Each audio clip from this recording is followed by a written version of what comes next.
এটা আমার জন্য খুব গর্বের এবং এরকম বিদায়ে আমি সত্যিই আনন্দিত এবং গর্বিত, যেটা অন্য কারোর ক্ষেত্রে হয়নি, আমার ক্ষেত্রে হয়েছে।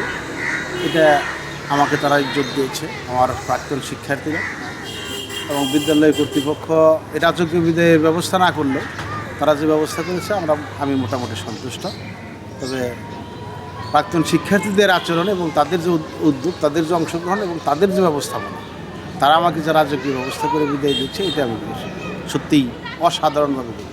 29 বছর শিক্ষকতা, এই বাংলাদেশ কারিগরি শিক্ষা বোর্ডের কারিকুলাম বাস্তবায়নের ক্ষেত্রে কারিগরি শিক্ষা অধিদপ্তরের ভোকেশনাল শাখায় দায়িত্ব পালন করেছি। ট্রেড ইনস্ট্রাক্টর, বর্তমানে যেটা জাতীয়করণের ক্ষেত্রে হয়েছে সহকারী শিক্ষক টেকনিক।